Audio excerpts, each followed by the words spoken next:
Hey, horror fans! Once again, it is me, the Horror Miser Mining G, trying to review the latest Shark Attack horror film. I believe this is the fourth or fifth one that come out this year, and it's Julian Sands' final performance. It is The Last Breath.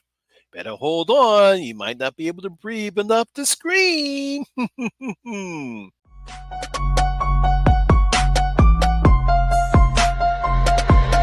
ready for this?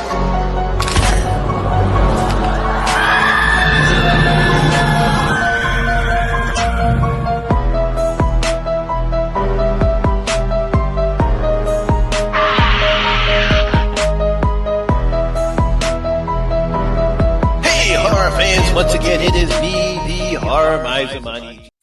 No, The Last Breath is a 2024 American horror film. It was directed by Joachim Hedon. The film was written by Andrew Pendergrass and Nick Saltrese. The film stars Kim Spearhead, Alexander Arnold, Aaron Mullen, Jack Parr, Arlo Carter, and Julian Sands in his final film. Now, in this film, a group of college friends unite on a Caribbean scuba diving trip exploring the wreckage of a World War II battleship and find themselves trapped inside of the underwater labyrinth of a rusted metal surrounded by great white sharks. These people never learn sharks are real. So here we go again, horror fans. It's another shark attack horror film. This time, it's Swedish film director Joachim Hedon has decided to bring us another shark attack horror film. Now, so far, we've had at least four shark attack horror films that have been released this year. There are No Way Up, Deep Fear, which I have not seen yet, Something in the Water, and Under Paris. Now, other than Deep Fear, I've seen the other three Shark Attack horror films, and they're just about the same as any other Shark Attack horror film that we've seen. They're okay. They're nice. Under Parents was a little bit different as opposed to No Way Up and Something's in the Water. So I will give the filmmakers credit for trying to do something different as far as Under Paris is concerned. But unfortunately, of all three of those films, they're okay. They're all right, and nothing home to write about. They really don't do anything different as far as a Shark Attack horror film. And unfortunately for our Under Parents, not Under Paris, Under Paris, I'll get that right. um, there is some inconsistencies when it comes to how sharks behave in certain waters. It's just like in Jaws Revenge. Sharks don't have vocal cords, so they can't roar. Now, as I stated in my review of Something's in the Water, it seems that horror filmmakers will never ever stop making films like this, no matter how good or bad they are.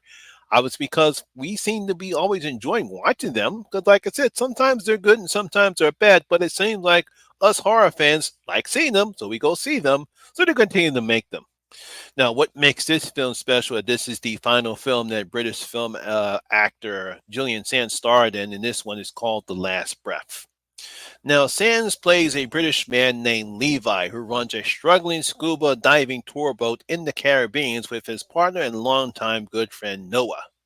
Now, after finding a sunken World War II battleship in the ocean, Noah is reunited from his old college friends. We have Brett, Logan, Riley, and his ex girlfriend Sam. Yay! Let's get the gang back together again. Now, after convincing Noah and Levi to take them on a scuba diving tour of the sunken battleship, mainly because they're struggling, Levi needs the money, and Brett, who's a rich guy, decides to pay them a lot of money to take them scuba diving, and they all are having a great time until out of nowhere a shark comes out and attacks them. So, can Noah get his friends out of the ship in time before the air in their tanks run out or before the sharks can attack them? That's basically what this film is about. This is just another simple setup that we've seen before in other shark attack horror movies like this one. There's really nothing different as far as the premise is concerned. You get a group of young friends together at a beach resort or, somewhere at a beach resort or somewhere on a nice island. They get drunk, they get high, they get together, they decide to go scuba diving or drive motorboats across the ocean. And of course, something happens or someone does something stupid, they're trapped, and here comes the sharks. Basically, the same plot that we've seen a lot of times over in most of these shark attack horror films. Now, in most of these shark attack horror films really don't get any character development. We might get some cliche characters now and again, but it's always the same type of characters in these particular films. Now, I will give Joaquin Hayden credit for trying to create some character development when it comes to knowing his friends, but as I stated before, it's the same cliche characters that we've seen before.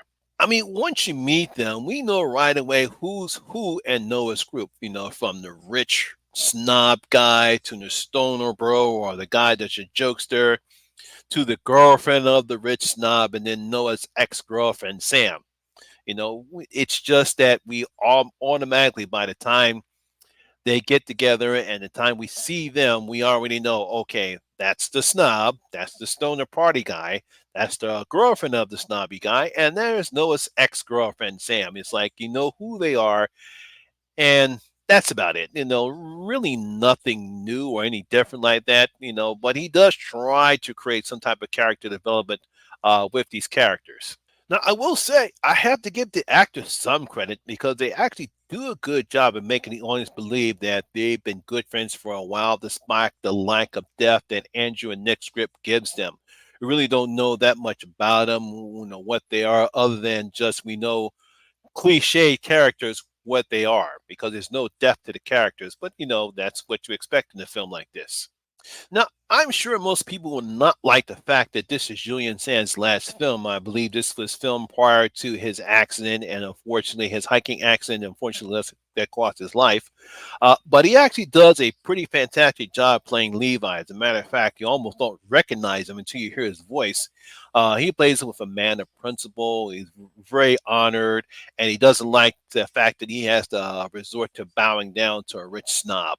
No, the film is actually filmed very well. It's paced nicely, allowing the time for the group to become trapped before the ship, trapped in the ship before the sharks start attacking them. It's very kind of believable that these are very experienced divers. All of them are pretty very divers, so we're not over exaggerating some of the stuff that they do in this particular film.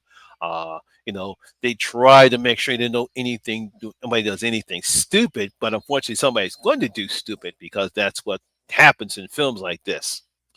Now, I don't know as far as when it comes to scuba diving is concerned, is that actually can you actually hear people that well underwater? Because I'm not a diver, I'm not a swimmer, never dove before. Um, I don't know if you can actually hear people as well underwater on the microphones that they show in this particular film. We really don't know that, but I guess we don't even know if those actors are actually in the water in certain scenes in the film. They could be just stuntmen, but we actually do see the actors' faces in certain scenes of the film. So it's kind of playing off. We really don't know what's real, what's not real. Now, the effects are good enough at times, creating enough tension and suspense that you need for a film like this. But we all kind of figure out who's going to survive and who's not going to survive based upon the characters that we see in this film. I mean, so I got to give Yocom credit, for the effects are pretty good, not great, not great, but they're good enough to cause enough tension and suspense.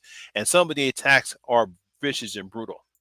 Now, I actually thought the sharks looked okay, not great. I've seen worse CGI effects.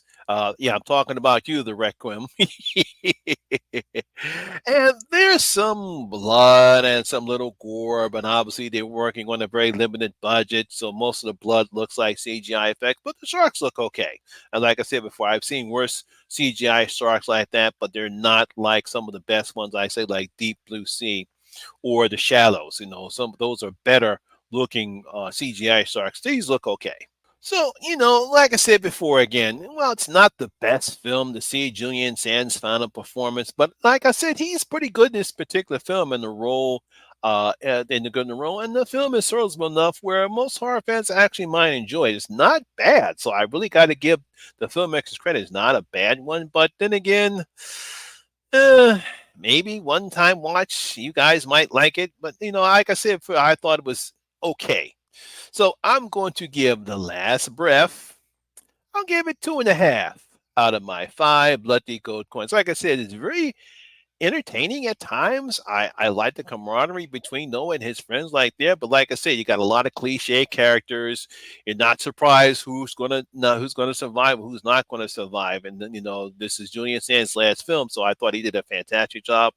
Effects are okay, sharks are okay. So like I said before, it's an okay shark attack horror film. Perhaps I know I'll say this is definitely way better than Under Paris, No Way Up, and Something's in the Water. Oh, so horror fans, that is my video and review of The Last Breath. I hope you guys did enjoy it. If you did, please give me a thumbs up, like, and share. It really helps out with that YouTube algorithm. Have you seen The Last Breath? What do you thought about it? Leave your comments in the comment section. I'll tell you what you thought about the film. Also, if you're new here, please hit that subscribe button, ring that notification bell. That way, you'll be notified anytime when I put a new video such as this one. Once again, my name is Lamont Smith, better known as a horror miser, Monty G. And always remember that horror rules. And I see you in my next video. That guys, stay safe out there.